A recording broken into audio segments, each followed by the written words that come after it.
McLovin, you have an against the grain. Yeah, these quarterback lists. Okay. Real quick. Okay.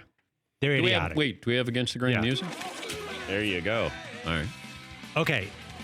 It should really be a more effective list to determine what's going to happen in the NFL season if you rank the play callers, because this is just stupid. Like, Matt Ryan was great when Kyle Shanahan was his offensive coordinator. He was the number one quarterback in the league, right? Sean McVay comes in and Jared Goff's the number one quarterback. Why would you rank the quarterbacks?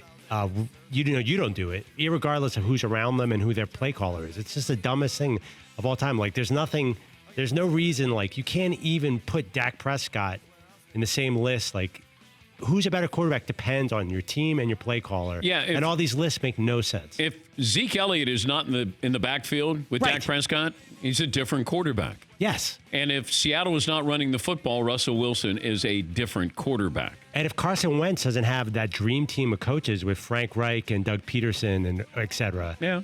So I don't like these quarterback lists because it implies that the quarterback is doing it all by themselves. Well, you can't separate them. And when you go, okay, which quarterback do you want for this season? Okay, what kind of team do I have? Who's my coach? Who are my skill positions? How's my offensive line? And then you go, oh, well, we don't want to factor that stuff in. We just want to do a list. It's July. Come on, we're looking for programming. Yeah, Paul. But you can't do it as if you got a blank slate and it's a fantasy draft and you have the first overall draft pick. I think that's what the parameters you're looking at. So you got to start your team at the quarterback. You don't know who you're adding. But the only sure thing is the first pick of the draft is blank at quarterback. But I think that's what they're trying to say. So it's more the guidelines, parameters are if this was a fantasy draft. Yeah. And you were going to... You're starting a new NFL franchise, and you got every quarterback at their current age, current health, blah, blah, blah. But I don't think that's how they really do those lists. No, because Brady wouldn't be high on that list at his age. No, but for this season, you're adding them for the 2019 football season. Yeah, but...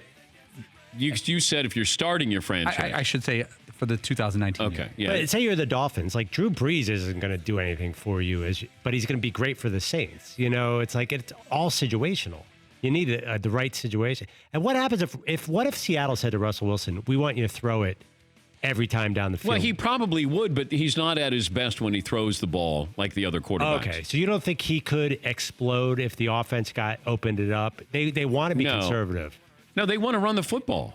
They commit to running the football.